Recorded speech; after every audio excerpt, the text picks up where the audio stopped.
25 জুলাই বৃহস্পতিবার প্যারিস অলিম্পিকের উদ্বোধনী অনুষ্ঠানে ফ্রান্সের লুই ভিটন ফাউন্ডেশনে জড়ো হয়েছিলেন সেদেশের ফ্যাশন, খেলাধুলা ও সিনেমা জগতের অনেক তারকা।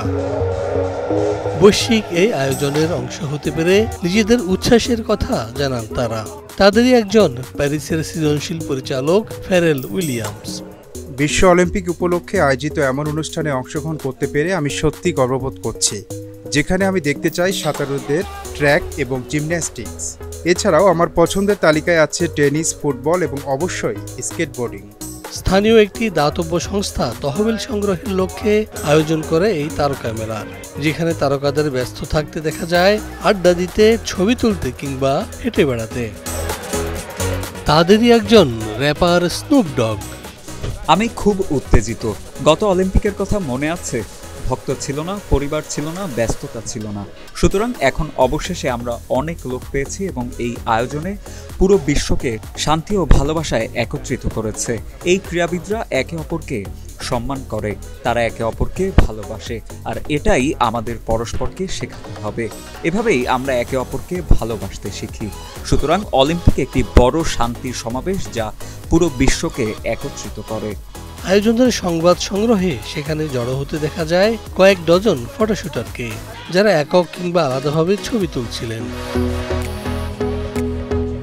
অনেকে নিজের মোবাইলে বন্দি করে রাখতে দেখা যায় স্মরণীয় মুহূর্তটিকে। অলিম্পিক উপলক্ষে এ ধরনের একটি অনুষ্ঠানে উপস্থিত হয়ে নিজের অভিমত প্রকাশ করেন ফ্রান্সের তারকা শিল্পী রোজালিয়া। আমি আমেরিকান স্প্রিন্টার শাকারি রিচার্ডসনের বিশাল ভক্ত, তাই আমি তাকে দৌড়াতে দেখার জন্য আর অপেক্ষা করতে পারছি না। যতবার ওকে দৌড়াতে দেখি ততবারই নিজের মধ্যে অনুপ্রেরণা অনুভব করি।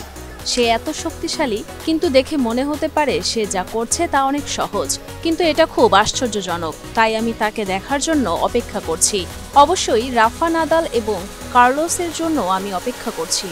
ঝলমলে এই তারার মেলায় আসতে ভুল করেননি ইংরেজি ভোগ ম্যাগাজিনের প্রধান সম্পাদক আনা উইন্টার। ব্যক্তিগতভাবে আমি টেনিস নিয়ে খুব আবেগপ্রবণ, তাই কার্লোস আলকারাজ ও রাফা নাদালকে ডাবলস খেলতে দেখার জন্য রোলা গারোয় যাওয়ার জন্য আমি আর অপেক্ষা করতে পারছি না। এটা আমার স্বপ্নের দল। এছাড়াও অনুষ্ঠানে উপস্থিত ছিলেন ফ্রেঞ্চ পরিচালক স্পাইক লি ও বাজ লুরমান, যারা অলিম্পিকে অনুষ্ঠিতব্য বাস্কেটবল, সাঁতার এবং টেনিসের মতো ইভেন্টগুলি নিয়ে ভীষণ উচ্ছ্বসিত। প্রতিক্রিয়া শেষে রেড কার্পেটে হেঁটেছিলেন Zendaya, Snoop Dogg, Mick Jagger, ফ্রান্সের হিট সিরিজ দ্য বিয়ারের Jeremy Allen White, Charlize Theron এবং কুইন লতিফা এর মতো ফ্রেঞ্চ তারকারা।